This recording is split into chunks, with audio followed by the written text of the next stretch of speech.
551ਵਾਂ ਦਿਹਾੜਾ ਬੜੀ ਸ਼ਰਧਾ ਤੇ ਉਤਸ਼ਾਹ ਨਾਲ ਮਨਾਇਆ ਜਾ ਰਿਹਾ ਹੈ। ਗੁਰਦੁਆਰਾ ਵਿੱਚ ਸੰਗਤਾਂ ਦਾ ਠਾਠਾ ਮਾਰਦਾ ਹੋਇਆ ਇਕੱਠ ਵੇਖਣ ਨੂੰ ਮਿਲ ਰਿਹਾ ਹੈ। ਪਰ ਜਦੋਂ ਤੱਕ ਗੁਰੂ ਦੇ ਜੀਵਨ ਦੇ ਹਰ ਪਹਿਲੂ ਨੂੰ ਨਹੀਂ ਸਮਝਦੇ ਹੋ ਤਾਂ ਉਦੋਂ ਤੱਕ ਜੀਵਨ ਸਫਲ ਨਹੀਂ ਹੋ ਸਕਦਾ। ਸ੍ਰੀ ਗੁਰੂ ਨਾਨਕ ਦੇਵ ਜੀ ਦਾ ਜੀਵਨ ਕੀਰਤਨ ਤੇ ਕੀਰਤਨ ਦਾ ਸੁਮੇਲ ਸੀ। ਆਓ ਇੱਕ ਝਾਤ ਮਾਰਦੇ ਹਾਂ ਗੁਰੂ ਸਾਹਿਬ ਜੀ ਦੇ ਜੀਵਨ ਦੇ ਹਰ ਉਸ ਪਹਿਲੂ ਤੋਂ ਜੋ ਜੀਵਨ ਜੀਉਣ ਦੀ ਜਾਂਚ ਸਿਖਾਉਂਦਾ ਏ। ਵਾਰਦੇ ਹਾਂ ਜੀ ਅਗਲੀ ਖਬਰ ਵੱਲ।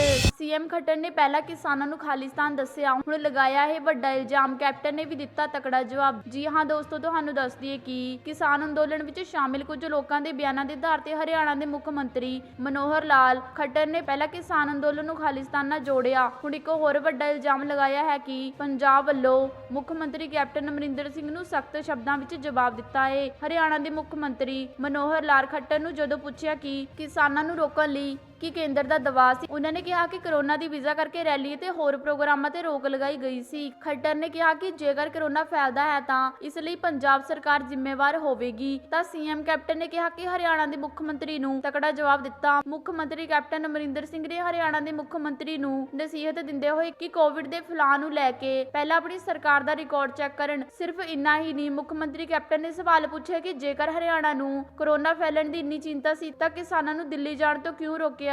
ਜ਼ਿਆਦਾ ਭੀੜ ਦੀ ਥਾਂ ਕਿਸਾਨਾਂ ਨੂੰ ਜਾਣ ਦੇਣਾ ਚਾਹੀਦਾ ਸੀ। ਵਾਧੇ ਹਾਂ ਜੀ ਅਗਲੀ ਖਬਰ ਵੱਲ। ਕਿਸਾਨਾਂ ਦੇ ਅੰਦੋਲਨ ਨੇ ਉਡਾਏ ਸਰਕਾਰ ਦੇ ਹੋਸ਼, ਰਾਤ 2 ਘੰਟੇ ਹੋਈ ਸ਼ਾਹ ਨੱਡਾ ਦੀ ਬੈਠਕ। ਜੀ ਹਾਂ ਦੋਸਤੋ, ਤੁਹਾਨੂੰ ਦੱਸ ਦਈਏ ਕਿ ਨਰਿੰਦਰ ਮੋਦੀ ਸਰਕਾਰ ਵੀ ਕਿਸਾਨ ਅੰਦੋਲਨ ਨੂੰ ਸਰਬਪੱਖੀ ਦਬਾਅ ਦਰਮਿਆਨ ਸਰਗਰਮ ਹੋ ਗਈ ਹੈ। ਐਤਵਾਰ ਰਾਤ ਨੂੰ ਹੋਈ ਕਿਸਾਨ ਅੰਦੋਲਨ ਦੇ ਮੱਦੇਨਜ਼ਰ ਭਾਰਤੀ ਜਨਤਾ ਪਾਰਟੀ ਦੇ ਕੌਮੀ ਪ੍ਰਧਾਨ ਜੇਪੀ ਨੱਡਾ ਦੇ ਗ੍ਰਹਿ ਵਿਖੇ ਇੱਕ ਮੀਟਿੰਗ ਸੱਦੀ ਗਈ। ਇਸ ਮਹੱਤਵਪੂਰਨ ਬੈਠਕ ਵਿੱਚ ਗ੍ਰਹਿ ਮੰਤਰੀ ਅਮਿਤ ਸ਼ਾਹ ਅਤੇ ਰੱਖਿਆ ਮੰਤਰੀ ਰਾਜਨਾਥ ਸਿੰਘ ਵੀ ਮੌਜੂਦ ਸਨ। ਇਹ ਮੁਲਾਕਾਤ ਤਕਰੀਬਨ 2 ਘੰਟੇ ਚੱਲੀ। ਕਿਸਾਨ ਅੰਦੋਲਨ ਨੂੰ ਲੈ ਕੇ ਭਾਜਪਾ ਪ੍ਰਧਾਨ ਜੇਪੀ ਨੱਡਾ ਨੇ ਗ੍ਰਹਿ ਵਿਖੇ ਇੱਕ ਵੱਡੀ ਮੀਟਿੰਗ ਬੁਲਾਈ ਗਈ, ਜਿਸ ਵਿੱਚ ਗ੍ਰਹਿ ਮੰਤਰੀ ਅਮਿਤ ਸ਼ਾਹ ਤੇ ਖੇਤੀਬਾੜੀ ਮੰਤਰੀ ਨਰਿੰਦਰ ਸਿੰਘ ਤੋਮਰ, ਰੱਖਿਆ ਮੰਤਰੀ ਰਾਜਨਾਥ ਸਿੰਘ ਵੀ ਸ਼ਾਮਿਲ ਸੀ। 2 ਘੰਟੇ ਚੱਲੀ ਬੈਠਕ ਤੋਂ ਬਾਅਦ ਰੱਖਿਆ ਮੰਤਰੀ ਰਾਜਨਾਥ ਸਿੰਘ ਅਤੇ ਖੇਤੀਬਾੜੀ ਮੰਤਰੀ ਨਰਿੰਦਰ ਸਿੰਘ ਤੋਮਰ ਸਭ ਤੋਂ ਪਹਿਲਾਂ ਬਾਹਰ ਆਏ ਸੀ। ਬਾਅਦ ਵਿੱਚ ਗ੍ਰਹਿ ਮੰਤਰੀ ਅਮਿਤ ਸ਼ਾਹ ਨੱਡਾ ਦਾ ਘਰ ਛੱਡ ਗਏ। ਵਾਧੇ ਹਾਂ ਜੀ ਅਗਲੀ ਖਬਰ ਵੱਲ।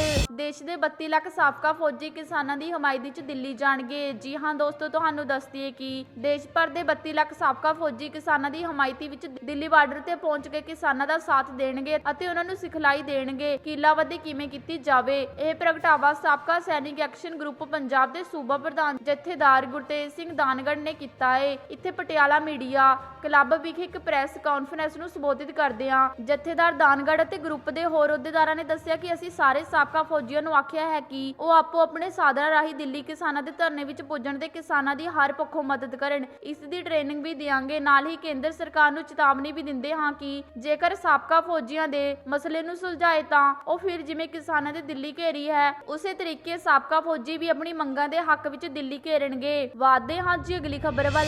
ਬਿਨਾਂ ਸ਼ਰਤ ਕਿਸਾਨਾਂ ਨਾਲ ਗੱਲ ਕਰਨ ਪ੍ਰਧਾਨ ਨਰਿੰਦਰ ਮੋਦੀ ਭਗਵੰਤ ਮਾਨ। ਜੀ ਹਾਂ ਦੋਸਤੋ, ਤੁਹਾਨੂੰ ਦੱਸ ਦਈਏ ਕਿ ਕੇਂਦਰ ਦੀ ਮੋਦੀ ਸਰਕਾਰ ਵੱਲੋਂ ਖੇਤੀ ਬਾਰੇ ਲਿਆਤੇ ਗਏ ਕਾਲੇ ਕਾਨੂੰਨਾਂ ਦੇ ਵਿਰੋਧ ਅੱਜ ਪੰਜਾਬ ਸਮੇਤ ਦੇਸ਼ ਭਰ ਦੇ ਕਿਸਾਨ ਅੰਦੋਲਨ ਕਰ ਰਹੇ ਹਨ। ਪਰ ਪ੍ਰਧਾਨ ਮੰਤਰੀ ਨਰਿੰਦਰ ਮੋਦੀ ਕਿਸਾਨਾਂ ਦੀ ਗੱਲ ਸੁਣਨ ਦੀ ਥਾਂ ਆਪਣੇ ਮਨ ਕੀ ਬਾਤ ਵਿੱਚ ਇਨ੍ਹਾਂ ਕਾਲੇ ਕਾਨੂੰਨਾਂ ਦਾ ਗੁਣਗਾਨ ਕਰ ਰਹੇ ਹਨ ਕਿ ਇਸ ਤੋਂ ਸਾਫ਼ ਹੈ ਕਿ ਮੋਦੀ ਸਰ ਕਿਸਾਨਾਂ ਦੀ ਗੱਲ ਸੁਣਨ ਲਈ ਤਿਆਰ ਨਹੀਂ। ਇਨ੍ਹਾਂ ਸ਼ਬਦਾਂ ਦਾ ਪ੍ਰਗਟਾਵਾ ਐਤਵਾਰ ਨੂੰ ਪਾਰਟੀ ਦੇ ਸੂਬਾ ਪ੍ਰਧਾਨ ਭਗਵੰਤ ਮਾਨ ਨੇ ਕੀਤਾ ਹੈ। ਮਾਨ ਨੇ ਦੇਸ਼ ਦੇ ਗ੍ਰਹਿ ਮੰਤਰੀ ਅਮਿਤ ਸ਼ਾਹ ਵੱਲੋਂ ਕੱਲ ਸ਼ਰਤਾਂ ਲਗਾ ਕੇ ਦਿੱਤੇ ਸੱਦੇ ਉੱਤੇ ਟਿੱਪਣੀ ਕਰਦਿਆਂ ਕਿਹਾ ਕਿ ਗ੍ਰਹਿ ਮੰਤਰੀ ਕਿਸਾਨਾਂ ਨੂੰ ਕਹਿ ਰਹੇ ਹਨ ਕਿ ਪਹਿਲਾਂ ਸਾਡੇ ਪਿੰਜਰੇ ਵਿੱਚ ਆਓ ਫਿਰ ਗੱਲ ਕਰਦੇ ਹਾਂ। ਉਹਨਾਂ ਨੇ ਕਿਹਾ ਕਿ ਕੇਂਦਰੀ ਗ੍ਰਹਿ ਮੰਤਰੀ ਵੱਲੋਂ ਬੜਾਈ ਜਾ ਕੇ ਪ੍ਰਦਰਸ਼ਨ ਕਰਨ ਲਈ ਫਿਰ ਗੱਲ ਕੀਤੀ ਜਾਵੇਗੀ। ਇਹ ਸ਼ਰਤ ਕਿਉਂ ਲਗਾਈ ਗਈ ਹੈ? ਉਹਨਾਂ ਨੇ ਕਿਹਾ ਕਿ ਦੇਸ਼ ਦਾ ਅੰਨਦਾਤਾ ਕਿਸਾਨ ਜਿੱਥੇ ਬੈਠਣਾ ਚਾਹੁੰਦਾ ਏ। ਵਾਧੇ ਹਾਂ ਜੀ ਅਗਲੀ ਖਬਰ ਵੱਲ।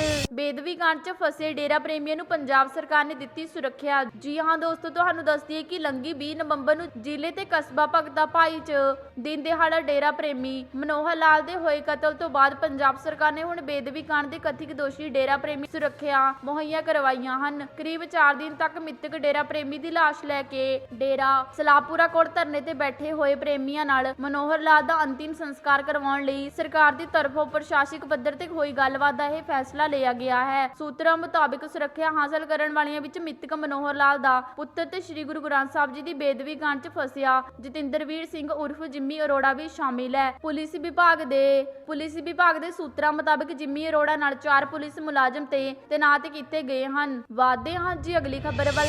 ਕਿਸਾਨ ਰੋ ਅੱਗੇ ਝੁਕੀ ਕੇਂਦਰ ਸਰਕਾਰ, ਕਿਸਾਨਾਂ ਨੂੰ ਹਰ ਮਸਲੇ ਤੇ ਗੱਲਬਾਤ ਦਾ ਸੱਦਾ। ਜੀ ਹਾਂ ਹਾਂ ਦੋਸਤੋ, ਤੁਹਾਨੂੰ ਦੱਸ ਦਈਏ ਕਿ ਖੇਤੀ ਕਾਨੂੰਨਾਂ ਖਿਲਾਫ ਕਿਸਾਨ ਦਾ ਸੰਘਰਸ਼ ਜਿੱਤ ਵੱਲ ਨੂੰ ਵੱਧਦਾ ਜਾ ਰਿਹਾ ਹੈ। ਕਿਸਾਨਾਂ ਦਾ ਜੋਸ਼ ਵੇਖ ਕੇ ਕੇਂਦਰ ਸਰਕਾਰ ਨਰਮ ਪੈਂਦੀ ਜਾ ਰਹੀ ਹੈ। ਹੁਣ ਖੇਤੀ ਕਾਨੂੰਨਾਂ ਵਿੱਚ ਕੋਈ ਵੀ ਬਦਲਾਵ ਨਾ ਕਰਕੇ ਐਲਾਨ ਕਰ ਰਹੀ ਹੈ। ਮੋਦੀ ਸਰਕਾਰ ਹੁਣ ਕਿਸਾਨਾਂ ਨੂੰ ਮਸਲੇ ਤੇ ਹੱਲ ਲਈ ਹਾਕਾਂ ਮਾਰਨ ਲੱਗਦੀ ਹੈ। ਕਿਸਾਨਾਂ ਵੱਲੋਂ ਕੋਈ ਵੀ ਸ਼ਰਤ ਮੰਨਣ ਤੋਂ ਇਨਕਾਰ ਕਰਨ ਮਗਰੋਂ ਕੇਂਦਰੀ ਗ੍ਰਹਿ ਮੰਤਰੀ ਅਮਿਤ ਸ਼ਾਹ ਨੇ ਆਖ ਦਿੱਤਾ ਹੈ ਕਿ ਜੇਕਰ ਕਿਸਾਨ ਬੁਰੜੀ ਜਾਣ ਦਾ ਕੇਂਦਰ ਅਗਲੇ ਹੀ ਦਿਨ ਹਰ ਮਸਲੇ ਤੇ ਗੱਲਬਾਤ ਕਰਨ ਲਈ ਤਿਆਰ ਹੈ। ਇਹ ਖਬਰ ਹੈ ਕਿ ਕੇਂਦਰ ਕੱਲ ਕਿਸਾਨਾਂ ਨਾਲ ਗੱਲ ਕਰ ਰਿਹਾ ਸੀ। ਕਿਸਾਨ ਲੀਡਰਾਂ ਨਾਲ ਅਮਿਤ ਸ਼ਾਹ, ਰਾਜਨਾਥ ਸਿੰਘ ਤੇ ਨਰਿੰਦਰ ਤੋਮਰ ਗੱਲਬਾਤ ਕਰ ਸਕਦੇ ਹਨ। ਇਸ ਤੋਂ ਪਹਿਲਾਂ ਸਰਕਾਰ ਨੇ ਕਿਸਾਨਾਂ ਨਾਲ 4 ਦਸੰਬਰ ਨੂੰ ਗੱਲ ਕਰਨੀ ਸੀ। ਵਾਧੇ ਹਾਂ ਜੀ ਅਗਲੀ ਖਬਰ ਵੱਲ।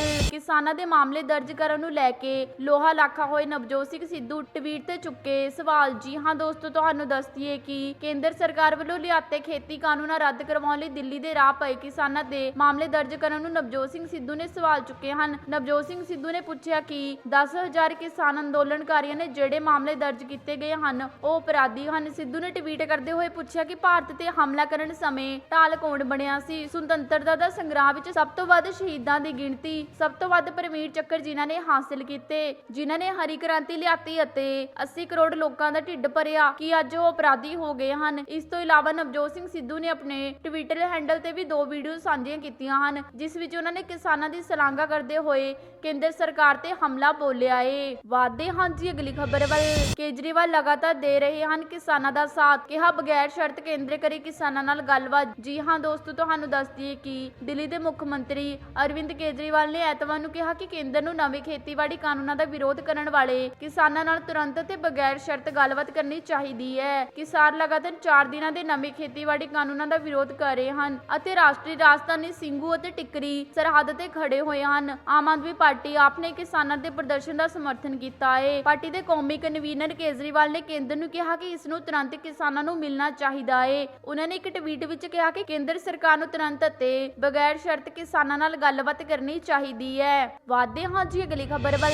ਹਰ ਮਹੀਨੇ ਚੈੱਕ ਕਰੋ ਪੀਐਫ ਖਾਤੇ 'ਚ ਕਿੰਨੀ ਹੈ ਰਕਮ, ਘਰ ਬੈਠੇ ਇੱਕ ਮਿਸ ਕਾਲ ਤੇ ਲੋ ਵੇਰਵਾ। ਜੀ ਹਾਂ ਦੋਸਤੋ, ਤੁਹਾਨੂੰ ਦੱਸ ਦਈਏ ਕਿ ਕਰੋਨਾ ਸੰਕਟ ਦੇ ਇਸ ਯੁੱਗ ਵਿੱਚ ਜੇ ਤੁਸੀਂ ਪੀਐਫ ਨੂੰ ਵਾਪਸ ਲੈਣ ਬਾਰੇ ਸੋਚ ਰਹੇ ਹੋ ਤਾਂ ਤੁਸੀਂ ਘਰ ਤੋਂ ਜਾਣ ਸਕਦੇ ਹੋ ਤੁਹਾਡੇ ਪੀਐਫ ਖਾਤੇ ਵਿੱਚ ਕਿੰਨੀ ਰਕਮ ਹੈ। ਇਸ ਦੇ ਲਈ ਤੁਹਾਨੂੰ ਪੀਐਫ ਦਫ਼ਤਰ ਜਾਣ ਦੀ ਜ਼ਰੂਰਤ ਨਹੀਂ। ਕੁਝ ਸਕਿੰਟਾਂ ਵਿੱਚ ਤੁਸੀਂ ਇਹ ਪਤਾ ਲਗਾ ਸਕਦੇ ਹੋ ਉਹ ਕੰਪਨੀ ਜਿਸ ਵਿੱਚ ਤੁਸੀਂ ਕੰਮ ਕਰ ਰਹੇ ਹੋ ਪੀਐਫ ਦੀ ਰਕਮ ਜਮ੍ਹਾਂ ਕਰ ਰਹੀ ਸੀ। ਹਰ ਪੀਐਫ ਖਾਤਾ ਧਾਰਕ ਨੂੰ ਮਹੀਨੇ ਵਿੱਚ ਘੱਟੋ ਘੱਟ 1 ਵਾਰ ਜਾਂਚ ਕਰਨੀ ਚਾਹੀਦੀ ਹੈ ਕੰਪਨੀ ਨੇ ਕਿੰਨੀ ਰਕਮ ਪੀਐਫ ਖਾਤੇ ਵਿੱਚ ਜਮ੍ਹਾਂ ਕੀਤੀ ਹੈ। ਇਹ ਸੇਵਾ ਸਰਕਾਰ ਤੋਂ ਬਿਲਕੁਲ ਮੁਫਤ ਹੈ। ਹਰੇਕ ਨੂੰ ਇਸ ਸਹੂਲਤ ਦਾ ਲਾਭ ਲੈਣਾ ਚਾਹੀਦਾ ਹੈ। ਇਸ ਦੇ ਲਈ ਸਮਾਰਟਫੋਨ ਦੀ ਕੋਈ ਜ਼ਰੂਰਤ ਨਹੀਂ, ਸਿਰਫ ਰਜਿਸਟਰ ਮੋਬਾਈਲ ਨੰਬਰ ਪੀਐਫ ਖਾਤੇ ਵਿੱਚ ਰਜਿਸਟਰ ਕਰਵਾਉਣਾ ਚਾਹੀਦਾ ਹੈ। ਵਾਧੇ ਹਾਂ ਜੀ ਅਗਲੀ ਖਬਰ ਵੱਲ। ਹੁਣ ਬਿਨਾਂ ਪੋਲਿਊਸ਼ਨ ਕੰਟਰੋਲ ਤੇ ਜ਼ਬਤ ਹੋਵੇਗੀ ਵਾਹਨਾਂ ਦੀ ਆਰਸੀ, ਨਵੇਂ ਖਰੜੇ ਤੇ ਸਰਕਾਰ ਤੇ ਸ਼ੁਰੂ ਕੀਤਾ ਕੰਮ। ਜੀ ਹਾਂ ਦੋਸਤੋ, ਤੁਹਾਨੂੰ ਦੱਸ ਦਈਏ ਕਿ ਭਾਰਤ ਵਿੱਚ ਪ੍ਰਦੂਸ਼ਣ ਕੰਟਰੋਲ ਯਾਨੀ PUC ਸਰਟੀਫਿਕੇਟ ਕਾਫੀ ਸਮੇਂ ਤੋਂ ਲਾਜ਼ਮੀ ਹੈ। ਬਾਵਜੂਦ ਇਸ ਦੇ ਬਹੁਤ ਸਾਰੇ ਲੋਕ ਅੱਜ ਵੀ ਲੀਗਲ ਪ੍ਰਦੂਸ਼ਣ ਕੰਟਰੋਲ ਸਰਟੀਫਿਕੇਟ ਦੇ ਬਿਨਾਂ ਹੀ, ਪਰ ਹੁਣ ਜੇਕਰ ਤੁਸੀਂ ਇਸ ਨੂੰ ਅਣਗੌਲਿਆ ਕਰੋਗੇ ਤਾਂ ਤੁਹਾਨੂੰ ਜੇਲ੍ਹ ਵੀ ਜਾਣਾ ਪੈ ਸਕਦਾ ਹੈ। ਅਸਲ ਵਿੱਚ ਸਰਕਾਰ ਮੋਟਰ ਵਹੀਕਲ ਐਕਟ ਵਿੱਚ ਕੁਝ ਨਵੀਂ ਵਿਵਸਥਾ ਜੋੜਨ ਜਾ ਰਹੀ ਹੈ, ਜਿਸ ਕਾਰਨ PUC ਸਰਟੀਫਿਕੇਟ ਦੀ ਸਖਤੀ ਨਾਲ ਪਾਲਣਾ ਕਰਵਾਈ ਜਾਵੇਗੀ। ਇਸ ਦੇ ਧਿਆਨ ਵਿੱਚ ਰੱਖਦੇ ਹੋਏ 27 ਨਵੰਬਰ ਨੂੰ ਸੜਕ ਆਵਾਜਾਈ ਮੰਤਰਾਲੇ ਨੇ ਇੱਕ ਖਰੜਾ ਨੋਟੀਫਿਕੇਸ਼ਨ ਜਾਰੀ ਕੀਤਾ ਹੈ। ਇਸ ਕਾਰਨ ਜੇਕਰ ਤੁਹਾਡੇ ਕੋਲ ਪ੍ਰਦੂਸ਼ਣ ਕੰਟਰੋਲ ਸਰਟੀਫਿਕੇਟ ਨਹੀਂ ਹੈ ਤਾਂ ਅਗਲੇ ਸਾਲ ਜਨਵਰੀ ਤੋਂ ਵਾਹਨ ਦੀ ਆਰਸੀ ਨੂੰ ਜ਼ਬਤ ਕੀਤਾ ਜਾ ਸਕਦਾ ਹੈ।